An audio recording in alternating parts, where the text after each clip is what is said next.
성경 379페이지에 있습니다. 베드로전서 2장 9절과 10절. 우리 두 절이니까 합독해서 같이 읽겠습니다. 베드로전서 2장 9절 10절. 신약성경 379페이지에 있습니다.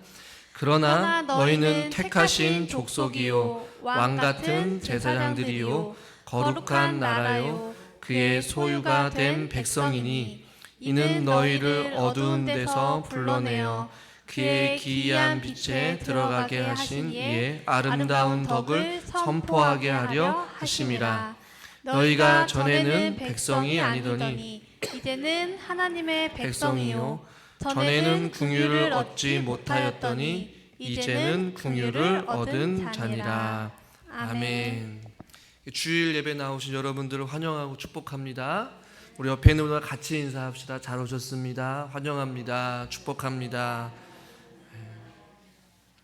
우리는 계속해서 우리가 신앙생활하면서 익숙하게 내뱉었던 말들, 또 교회 안에서 우리가 좀 잘못 이해하고 사용했던 용어들을 좀 살펴보고 있었습니다. 여러분, 이 배짱이라는 말을 혹시 들어보셨습니까? 이 배짱이라는 말은 사전적인 의미로 이 조금도 자기 생각을 굽히지 않고 혹은 고집스레 버티는 어떤 성품이나 태도를 배짱이라고 이야기를 해요.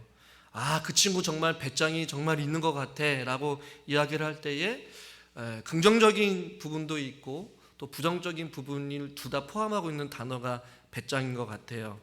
부정적으로는 이 사람 배짱이 있는 것 같아 라고 하면 은근히 이 사람이 좀 불성사나운 모습, 약간 좀 고집이 있다, 조금 약간은 좀 강한 성향이 있다 라고 표현할 수도 있고요. 또 반대로 이 친구 정말 배짱이 있는 것 같아, 대단한 것 같아 라고 표현할 때에 이 사람이 어떠한 끈기나 혹은 실력이나 혹은 패기 있게 살아가는 말미암아 그 배짱을 가지고 어떤 일들을 해내거나 성공하거나 그 일들을 감당할 수 있을 때에 이 사람이 정말 배짱이 있구나 라는 표현을 쓰기도 합니다. 이것들이 일상적인 우리 삶 가운데서 이루어지지만 책을 보다가 이 평신도가 배짱을 부릴 때라는 어떤 내용이 있었어요. 어떤 내용이냐면 나는 평신도니까 나는 장로도 아니고 권사도 아니고 이제는 나이 들어서 은퇴했고 나는 아무런 직분도 받지 않은 그냥 집사에 불과하니까 라고 해서 나는 평신도니까 이 평신도로서 배짱을 피우면서 교회에서 생활하는 사람들의 모습을 약간 조금 좀 지탄하면서 책망하면서 하는 내용이 있었어요. 나는 이제 평신도니까, 나는 이제 은퇴했으니까 사역도 다 내려놓아야지, 직분을 내려놓은 거지, 믿음 생활, 교회 헌신, 봉사도 다 내려놔야 되겠지 라는 이런 생각을 하면서 살아가는 사람들을 향하여서 그 책에서 뭐라고 이야기를 하냐면 다양한 예를 좀 재미나게 우리에게 한번 생각해 볼 만한 내용으로서 책에서 기록하고 있는데요. 어떤 예가 있느냐면 첫 번째가 성경 무지의 배짱이에요. 이것은 뭐냐면 성경을 모르는 것에 대해서 당당하게 배짱을 피우면서 내가 뭐 목회자도 아닌데, 내가 장로도 아닌데, 내가 권사도 아닌데 굳이 성경을 그렇게 자세하게 연구하고 읽고 배워야 합니까? 라고 생각하는 것, 성경 무지의 배짱이 있다는 것이 목사님 성경 이 목록과 성경 66권 순서는 그건 목사님이나 알아야 되고 신방 다니는 장로님이나 권사님만 알면 되지 않습니까? 라고 이야기를 하면서 다니는 분도 계셔요. 이것을 이제 그 책에서는 성경 무지의 배짱이라고 하기도 하고요. 두 번째는 이제 영적 태만의 배짱이 있어요. 이것은 뭐냐면 기도 열심히 하는 것, 성경 읽는 것, 새벽 예배 나오는 것, 이러한 모든 것들은 교회 안에서 특별한 사람들 혹은 헌신된 사람들, 중직자들만 해당되는 이야기라고 하면서 영적인 어떤 태만의 배짱을 부리고 나오지 않는 그런 경우들. 세 번째는 사역 면제의 배짱인데 헌신과 충성, 교회에서 봉사하는 모든 것들은 오로지 사역자가 할 일이다라고 생각하는 경우도 있고, 혹은 직분받은 사람들 혹은 교회에서 뽑힌 선출된 임원들만 하는 것이라고 생각하고 나는 상관없어 라고 이야기하면서 사역 면제에 아주 두둑한 배짱을 가지고 살아가는 사람들도 있다라는 것이에요. 또 하나는 이제 네 번째는 수혜자의 배짱이라고 그 책에서 이야기를 하는데, 자신은 주로 위로와 축복과 섬김을 받을 어떤 대상이지 누군가를 위로하고 격려하고 헌신하고 봉사하는 것은 나랑 상관없다. 나는 받는 사람, 주로 격려를 받는 사람, 주로 섬기기보다는 섬김을 받는 사람으로 받을 대상으로 생각하는 사람이 바로 이 수혜자의 배짱을 가지고 있는 사람이에요. 저는 여기서 추가적으로 저는 한 가지 더 추가하고 싶다면 최근에 이 코로나로 인하여서 코로나 배짱을 피우는 사람들이 있는 것 같아요. 코로나를 핑계 삼아서 당당하게 교회를 나오지 아니하고 언제부터 나라의 방침을 그렇게 잘 따랐다고 교회를 안 나오는 이 코로나 배짱을 가지고 있는, 나는 평신도니까 교회를 지키는 사람은 중직자분들이나 중요한 직책을 맡은 사람들만 나오면 돼 라고 이야기하면서 배짱을 피우는 사람도 혹시라도 우리 교회는 없겠지만 다른 교회는 있다라는 소식을 제가 종종 듣곤 합니다. 저는 여기서 말하는 어떠한 내용들보다도 우리가 사용하는 잘못된 생각 중에 나는 그냥 평신도니까, 혹은 이 말씀 우리가 또 다른 면에서 좀 생각해 보면 조금은 오해 없도록 나는 이제 은퇴를 했으니까, 나는 이제 나이가 지났으니까 이제는 현장에서는 내가 안 해도 되겠지라는 어떤 이러한 조금은 아니란 생각, 혹은 나는 이 평신도다, 나는 그냥 평범하게 신앙생활하겠다라는 이러한 생각들을 가지고 계신 혹 그런 분들이 계시다면 오늘 말씀을 통하여서 저는 조금 여러분들에게 도전 주고 싶고 권면하고 싶은 말씀이 있습니다. 무엇이냐면 첫 번째로 우리가 생각할 것은 이 평신도라는 이 단어 자체가 성경에는 결코 나오고 있지 않는 단어예요. 존 스토트라는 사람은 이 평신도라는 단어 대신 교회에서 사용되는 사람들 중에서는 구별된다는 것은 세상 사람과 구별되는 자, 혹은 하나님의 자녀와 하나님의 자녀가 아닌 자외로 용어를 해석해요.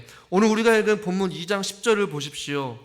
전에는 백성이 아니더니 이제는 하나님의 백성이고, 전에는 긍휼을 얻지 못했더니 이제는 긍휼을 얻은 자리다. 성경에는 이 평신도라는 단어, 어떤 계급을 가지고 이야기하고 있지 아니하고 하나님을 믿는 자와 믿지 않은 자, 하나님의 백성이냐 백성이 아니냐, 긍휼을 얻은 자냐 긍휼을 얻지 못하는 자냐, 존 스토트 목사님이 말한 것처럼 세상 사람과 구별되는 자, 즉 하나님의 사람이냐 하나님의 사람이 아니냐, 이 구분밖에 교회에서 없다라는 것이에요. 누구는 평신도고 누구는 중직자고 누구는 뭐 이런 용어보다도 저와 여러분들은 하나님의 사람이냐 하나님의 사람이 아니냐, 오늘 본문으로 돌아가서 긍휼을 얻은 자이냐 긍휼을 얻지 못하는 자이냐, 이거 외에는 없다라는 것이에요. 예수님 당시에도 초대 교회의 모습을 보면 예수님을 믿는 순간 모든 사람이 차별 없이 하나라는 것을 예수님께서는 말씀하셨고, 바울 역시도 동일하게 말씀하였어요. 갈라디아서 3장 28절 같이 한번 읽겠습니다. 너희는 유대인이나 헬라인이나 종이나 자유인이나 남자나 여자나 다 그리스도 예수 안에서 하나이니라.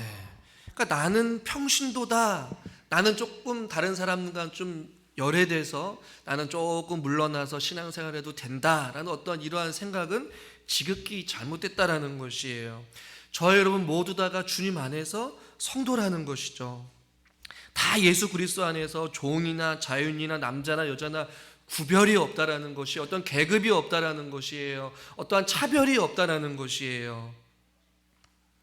그래서 한스 킹이라는 사람은 이런 이야기를 해요. 교회는 항상, 그리고 어떤 경우에도 하나님이 전 백성이며 전 교회며 전 신자의 교제다라고 말하고 있어요. 어떠한 차별도 없고 모두 다가 누구란 얘기예요? 하나님의 백성, 하나님의 교회, 하나님의 신자로서 존재하는 것이 바로 교회다라는 것이에요. 제가 서론에 말한 것처럼 나는 목사님 평신도니까, 나는 이제 은퇴했으니까, 나는 이제 나이가 들었으니까, 나는 이제 아니기 때문에 조금 물러나서 이제 신앙생활 하겠습니다. 이러한 생각을 조금은 바꾸셔야 된다라는 것이에요. 저 여러분 모두 다가 하나님 안에서, 교회 안에서 모두 다 하나님의 백성이요, 모두 다 하나님의 교회의 지체요, 모두 다 교회의 또 신자람을 여러분 믿으시길 바랍니다.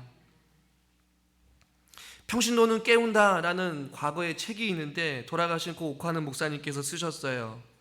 모든 신자는 근본적인 면에서 평등의 바탕의 교회요 하나님의 백성의 일원이다, 이런 표현을 썼고, 한 사람도 예외 없이 그들은 선택받은 자며 성도요 제자며 형제들이다 라는 이런 표현을 그의 책에서 저는 보게 되었어요.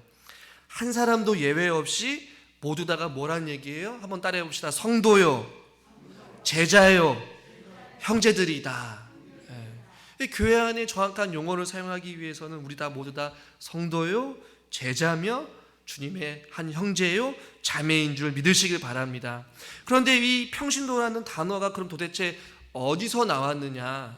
그리고 이 평신도라는 단어가 오늘날 왜 이렇게 왜곡되어져서 어떻게 보면 사역의 면제와 어떠한 안일한 신앙주의와 어떠한 계급과 어떠한 교회 안에서 잘못된 용어를 통하여서 안일함과 또한 연약한 믿음의 생활을 하는데 면죄부로 쓰여지고 있는 이 평신도라는 단어는 도대체 어디서부터 시작되었느냐? 주 3세기경에 교회는 급속도로 부흥하고 성장했어요. 그러다 보니까 자연스럽게 많은 하나님을 믿는 사람들이 생기게 되었고, 그곳에서 이제 교회에서 교직에서 종사하는 소위 성직자 그룹이 등장하기 시작했어요. 많은 사람들이 예수를 믿기 시작하다 보니까 그 사람들을 가르치고 훈련하고 말씀대로 양육하고 그들과 함께 어떠한 교회에 어떠한 사람들이 늘어나다 보니까 조직이 생기고 또 어떤 구분이 생기다 보니까 성직자와는 어느 정도 구별되는 일반 성도들을 공식적으로 무엇이라고 불러야 될지 어떠한 고민이 있었던 것 같아요. 그래서 카르타고의 감독인 키프리안이 이것을 해결하기 위해서 평신도라는 말을 그때 공식적으로 사용하기 시작했어요. 그러니까 많은 사람들이 있는데 많은 사람들을 통솔하고 지휘하고 이끌고 말씀을 통하여서 그들을 양육하는 가르치는 자가 생기다 보니까 그 가르치는 자인 소위 말하는 성직자와 그 다음에 성직자 외에 다른 사람들을 구별하기 위해서 평신도라는 단어를 그래도 긍정적으로 사용했다는 말이에요. 그것을 성경적인 근거로 구약에서의 일반적인 제사장과 일반 백성의 역할을 구분하는 것을 근거로 하여서 제사장의 역할과 일반 성도의 역할이 있다라고 해서 평신도라는 단어와 성직자라는 단어를 그때부터 사용하기 시작되어졌어요. 나름 성경에서 어떤 그 원리를 찾고 어떠한 성직자와 어떤 일반 교회의 성도를 어느 정도 구분하기 위하여서 그것이 쓰여졌는데, 이것이 중세에 오다 보니까 이것이 점점 잘못 사용되어지게 되었고 잘못 인식되어진 거예요. 성직자만이 어떤 특혜를 가지고 있고, 그래서 중세 시대에는 영적인 그리스도인과 세속적인 그리스도인, 이 영적인 그리스도인은 사제와 수도사와 수녀들을 이야기하고, 세속적인 그리스도인은 세상에서 살아가는 장사를 하고 농사를 지으며 살아가는 그러한 사람들을 구분하는 어떠한 그런 것들로 사용하게 되었고, 결국에는 특정하게 인정받은 사람들만이 하나님의 일을 할 수 있다라는 생각과 그 다음에 또한 평신도는 아무것도 할 수 없다라는 어떤 그런 내용을 가지고 이 평신도라는 단어가 오늘날까지 계속해서 잘못 오용되어졌고, 평신도라는 그 말을 통하여서 교회 안에 구분은 있지만 어떠한 구별과 어떠한 두 계급이 존재하는 것 같은 인상을 줘서, 아, 나는 평신도이기 때문에 평신도 외에 다른 어떤 직분을 가진 사람과는 조금 다르게 신앙생활을 해도 조금은 괜찮다라는 그런 생각에 사로잡혀서 신앙생활을 하고 있는 경우들을 보게 되었어요. 그리고 한국교회는 여전히 이러한 용어들을 사용하고 있는 경우들도 참 많이 있음을 보게 돼요. 그러나 여러분, 이 평신도라는 단어는 우리가 어떻게 보면 잘못 생각할 수도 있고 잘못 사용되어지고 있는 단어일 수도 있다라는 것이에요. 오늘 성경 우리들에게 분명하게 9절에서 말씀하고 있어요. 우리 9절 말씀을 같이 한번 읽어보도록 하겠습니다. 그러나 너희는 택하신 족속이요 왕 같은 제사장들이요 거룩한 나라요 그의 소유가 된 백성이니 이는 너희를 어두운 데서 불러내어 그의 기이한 빛에 들어가게 하시니에 아름다운 덕을 선포하게 하려 하심이라. 하심이라. 아멘. 저와 여러분들 뭐라고 말씀하고 있습니까? 택하신 족속이요 왕 같은 제사장들이요 거룩한 나라요 그의 소유가 된 백성이다 라고 말씀하고 있어요. 성경에서는 너희들은 누구요라고 한 게 아니라 똑같이 택하신 족속이요 왕 같은 제사장들이요 거룩한 나라라고 말씀하고 있어요. 재미나는 것은 나라는 단수로 되어 있는데 제사장은 복수로 되어 있어요. 하나님 이 나라에 제사장들이 여러 명이 있다라는 것이에요. 누구예요? 저도 제사장이요 여러분도 제사장이라는 것이에요. 여러분도 성도요 앞에 있는 저도 성도라는 것이에요. 여러분도 하나님의 자녀요 저도 하나님의 자녀라는 것이에요. 여러분도 주신 하나님의 자녀 가운데 한 형제요 지체요 자매인 것처럼 우리 모두 다가 교회 안에서는 한 형제요 지체요 자매요 성도로서 부르심을 받은 왕 같은 제사장들이 모인 이 교회의 무리가 바로 저와 여러분인 줄 믿으시길 바랍니다. 요한계시록 1장 6절에서도 분명하게 말씀하고 있어요. 같이 한번 읽겠습니다. 그의 아버지 하나님을 위하여 우리를 나라와 제사장으로 삼으신 그에게 영광과 능력이 세세토록 있기를 원하노라. 아멘. 하나님의 부르심에는요 하나님의 선택하심에는요 하나님께서 어떠한 차별을 결코 두지 않으셨다라는 것이에요. 누군가를 특별하게 부르신 것이 아니라 저와 여러분 모두를 동일하게 왕같은 제사장으로 택하신 족속으로 다 통일하게 하나님께서 저와 여러분 그렇게 부르신 줄 믿으시길 바랍니다. 어떠한 계급이 존재한 것이 아니에요. 어떤 사람이만 특별하게 어떠한 지위를 부여한 것이 아니라는 것이에요. 그래서 저는 설교 제목과 같이 평신도가 아니라 성도로라는 제목을 가지고 같이 말씀을 나누고 있는 것이에요. 여러분 우리가 시간이 지나면 이제는 직분을 내려놓기도 하고 때론 우리가 몸이 연약하여서 아무것도 할 수 없는 그러한 몸의 연약함을 가질 수가 있어요. 그래서 저는 특별히 교회에 와서 그런 얘기들을 참 많이 들었어요. 목사님 이제는 젊은 사람들한테 맡기고 저는 좀 쉬겠습니다. 조금 내려놓고 싶습니다. 이제는 아무것도 못합니다 라는 얘기를 저는 어르신들한테 참 많이 들었어요. 물론 저는 충분히 그 심정을 이해합니다. 그동안 수고하셨고 애쓰셨고 최선을 다하여서 몸된 교회를 위하여서 이끄신 것 알아요. 이 교회 바닥에 그 바닥을 밟을 때마다 저는 종종 그런 생각을 해봐요. 또 우리 성도님들이 또 이야기해 주셨지만 이 과거에는 은행나무가 있었고 그 은행나무를 쓸기도 하고 그 은행을 팔기도 하고 또 그 은행나무를 또 베고 이제는 그곳에다가 벽돌 하나하나를 우리 성도님들이 끼워 맞추면서 이 좋은 환경을 만든 그 여러분들의 수고와 헌신이 한 땀 한 땀 뿌려져 있는 그런 모습을 볼 때마다 우리 성도님들 참 고생 많이 하셨구나라는 생각을 해보게 됩니다. 그러나 우리가 은연중에 또 다른 한편으로는 나는 이제는 은퇴하였고 나는 이제는 아무것도 없이 그냥 평신도로서 삶을 살아가야지 기도나 하고 그냥 예배만 드리는 것으로 만족하지 이런 생각을 좀 가지고 계시다면 그런 생각을 조금 바꿔서 오늘 제목과 같이 평신도가 아니라 성도로서의 삶을 우리가 끝까지 살아갈 수 있기를 저는 주님의 이름으로 간절히 축원합니다. 평신도가 아니라 성도로 살아가는 삶이 무엇인지 저는 다시 한번 몇 가지를 적용해 보기를 원하는데요. 이 평신도라는 말을 자체를 우리는 이제는 좀 지워버리고 나는 성도다라는 생각을 가지고 첫 번째로 우리가 기억해야 될 것은 무엇이냐면 예수 그리스도를 따라가며 알아가자라는 것이에요. 예수 그리스도를 따르는 삶, 그 삶을 살아가기 위해서는 저와 여러분들은 죽을 때까지 예수님을 알아가야 돼요. 그리고 아는 것만큼 그 말씀대로 순종하며 살아가야 될 자들이에요. 할렐루야. 평신도라고 이야기를 한다면 목사님 나는 이제 다 이루었습니다. 나는 해볼 것 다 해봤습니다 라고 하고 어느 정도의 성장을 멈춰요. 그리고 안 하려고 해요. 또 어떤 도전도 안 해요. 그러나 평신도가 아니라 저와 여러분들이 성도라는 것을 우리가 깊이 깨달아 알아가게 된다면 저와 여러분들은 멈추지 말아야 돼요. 무엇을요? 하나님을 알아가는 것, 그리고 그 예수 그리스도를 따라가는 그 삶의 여정은 결코 멈춰서는 안 된다라는 것이에요. 여러분, 질문하겠습니다. 믿음의 장성한 분량에 이르기까지 우리는 자라가야 된다라고 말씀하고 있어요. 여러분은 다 자르셨습니까? 다 성장하셨습니까?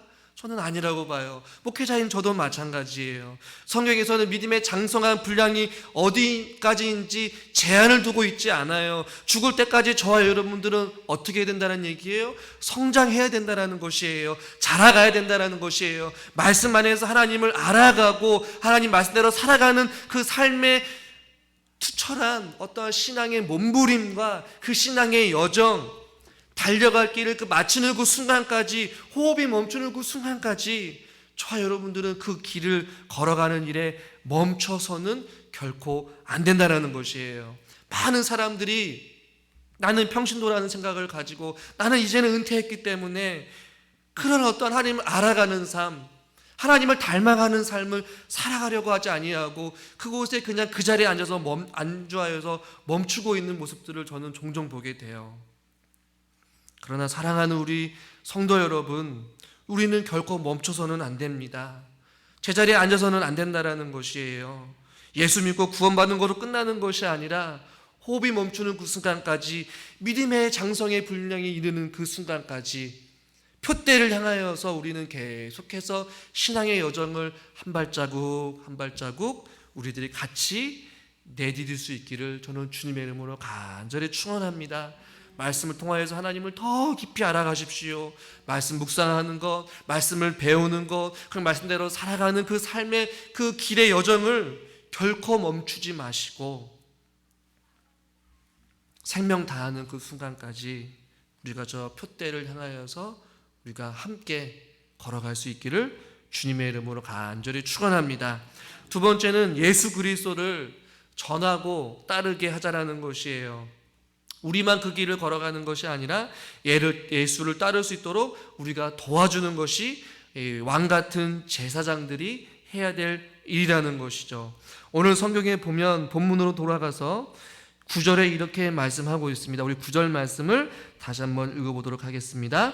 그러나 너희는 택하신 족속이요 왕 같은 제사장들이요 거룩한 나라요 그의 소유가 된 백성이니 이는 너희를 어두운 데서 불러내어 그의 기이한 빛에 들어가게 하신 이의 아름다운 덕을 선포하게 하려 하심이라. 아멘. 하나님께서 저와 여러분들을 이렇게 택하신 족속, 왕 같은 제사장들로서 하나님의 거룩한 성도로서 부르신 이유가 여러분 무엇입니까? 9절 하반절에 나와 있어요. 우리를 기이한 빛 가운데 들어가게 하신, 죄와 사망 가운데서 구원하여 주신 그 예수 그리스도, 그의 아름다운 덕을 선포하게 하려 하심이라. 할렐루야. 뭐예요? 우리 모두는 아름다운 덕을 선포하는 선포자라는 것이에요. 부활의 증인이라는 것이에요. 십자가를 경험한 자들이에요. 그 십자가를 경험한 그 부활의 능력, 그 부활의 증인된 삶, 복음을 전하는 것, 전도하는 것, 예수님을 자랑하는 것, 이 땅 가운데 살아가면서 그리스도의 아름다운 덕을 선전하는 그 일을 멈추지 말라라는 것이에요. 복음을 전하는 것, 목회자만 하는 것 아니라는 것이에요. 우리 장로님만 하는 것이 아니에요. 우리 권사님만 일하는 것이 아니에요. 이 자리에 앉아있는 예수 그리스도의 기이한 빛으로 말미암아 빛 가운데서 왕같은 제사장이 된 저와 여러분들이 언제까지? 주님 오실 그날까지, 우리가 호흡이 멈추는 그 순간까지 그리스도의 아름다운 복음을 전하고 그 복음을 통하여서 예수 그리스도를 믿지 않는 자들이 주께 따라올 수 있도록 우리가 그리스도의 부활의 산 증인으로서 저와 여러분들이 살아가는 것이에요. 이것이 바로 평신도가 아닌 성도로서 살아가는 저와 여러분들의 삶의 진정한 모습인 줄 여러분 믿으시길 바랍니다. 아름다운 덕을 선전하는 것, 선포하는 것, 이것은 어떠한 특정인만이 하는 것이 아니에요. 택하신 족속의 왕 같은 제사장들인 성도인 저와 여러분들이 같이 감당해야 될 귀중한 사명인 줄 우리는 잊지 마시기를 바랍니다. 세 번째는 예수 그리스도의 아름다운 공동체를 저와 여러분들이 세워가는 것이에요. 우리는 왕같은 제사장이요 거룩한 나라라고 말씀하고 있어요. 우리는 그리스도 안에서 한 형제요 자매요 한 몸을 이루어가는 하나님의 나라인 줄 믿으시길 바랍니다. 우리가 함께 살아가는 이 공동체, 머리 대신 그리스도를 중심으로 한 이 교회, 이 하나님의 나라를 세우기 위하여서 저와 여러분들은 함께 엮어가는 삶을 배우고 함께 꿈꾸면서 진정한 소통과 진정한 나눔과 서로를 향한 어떠한 사랑의 마음들로 인하여서 거룩한 나라를 세워가야 된다는 것이에요. 먼저 여러분의 가정이 바로 서고 교회가 바로 서고 우리가 교회가 바로 설 때에 이 주변의 이웃과 또 이 춘천 지역을 섬길 수 있는 하나님의 거룩한 공동체와 하나님의 나라를 세워갈 수 있다라는 것이에요. 이것을 누가 감당한다는 것이에요? 거룩한 나라로 부르심을 받은 저와 여러분들, 즉 성도가 아름다운 공동체, 그 공동체 하나님 나라를 위하여서 우리가 하늘의 이 땅 가운데 미랄이 되어야 된다는 것입니다. 교회 안에 높고 낮음이 어디 있겠습니까? 차별이 어디 있겠습니까? 미움과 시기와 질투가 어디 있겠습니까? 한 형제요 자매인 우리에게는 차별 없이 아무런 대가 없이 저와 여러분들을 피값으로 사시고 우리를 구원해 주신 주님께서 우리를 사랑하셨듯이 우리는 그 사랑으로 그렇게 공동체를 세워가고 서로 용납하고 서로 우리가 품어주면서 우리 교회를 세워가고 우리 가정을 세워가고 우리 자신들이 하나님의 거룩한 나라가 되어서 이 땅과 이 민족을 세워가는 일에 하나님 나라를 세워가는 일에 우리가 아름다운 성도로서의 삶을 우리들이 살아가는 일에 멈추지 마시기를 주님의 이름으로 축원합니다. 마지막 네 번째는 예수 그리스도의 그 제사장 사역에 우리가 동참하는 것이에요. 즉 무엇이냐면 평신도가 아니라 성도로 살아가는 저와 여러분들은 삶의 현장 가운데서도 하나님의 성도로서의 삶을 살아가자는 것이에요. 교회 안에서도 손님처럼 남아있지 마시고 교회를 사랑하고 성도를 사랑하는 일에 우리가 힘쓰고 애쓰는 우리 모두가 될 수 있기를 주님의 이름으로 축원합니다. 목사님, 내가 평신도이기 때문에, 내가 이제 은퇴했기 때문에 이게 아니라 목사님, 내가 성도인데 내가 할 수 있는 것이 무엇이겠습니까? 우리가 수동적인 자세에서 살아가는 것이 아니라 적극적으로 하나님께 주신 시간, 하나님께서 주신 물질, 하나님께 주신 건강이 있을 때에 섬길 수 있을 때 우리가 믿음 안에서 적극적으로 성도로서의 삶에 최선을 다할 수 있는 저와 여러분이 될 수 있기를 주님의 이름으로 간절히 축원합니다. 낡아서 없어지는 것이 아니라 타라서 없어지는 헌신된 삶이 하나님께서는 저와 여러분들에게 원하시는 삶인 줄 믿으시길 바랍니다. 최근에 어떤 한 권의 책을 구입하게 돼서 그 책을 지금 조금 읽고 있는데요. 그 책은 그 책 가운데에 다른 부록된 내용을 잠깐 여러분들에게 소개하려고 합니다. 이 주기철 목사님이 순교 전에 남긴 고난에 대한 명상록이에요. 그 책에 보면 이런 내용이 있는데 자막을 잘 보시면 이런 내용이 있습니다. 주님을 위하여 오는 고난을 내가 피하였다고 이 다음 주님 앞에 가서 못자국과 가시관을 보이실 때에 나는 무슨 낯으로 주님을 대할까? 주님을 위하여 당하는 수욕을 내가 피하였다가 이 다음 주님이 너는 내 이름으로 주는 평안과 즐거움은 다 받아 누리고 고난의 자는 어찌하고 왔느냐라고 물으시면 나는 무엇라고 대답할까? 주님을 위하여 오는 십자가를 내가 피하였다가 이 다음 주님이 너는 내가 준 유일의 유산인 십자가를 어찌하고 왔느냐 하시면 나는 무엇이라 답할까? 이런 이야기가 있었어요. 밤에 책을 잠깐 보면서 이 내용이 계속해서 제 마음 가슴 깊이 새겨지게 되었어요. 못자국과 가시관을 보이실 때에 무슨 낯으로 주님을 대하고 고난의 자는 어찌하고 맞느냐라고 물으시면 나는 무엇라고 대답할까? 주님께서 남겨주신 그 십자가를 어찌하고 왔느냐라고 물으시면 무엇라고 말씀하고 있을까? 여러분, 저와 여러분들은 평신도가 아니라 성도로서 하나님께 부르심을 받은 자인 줄 믿으시길 바랍니다.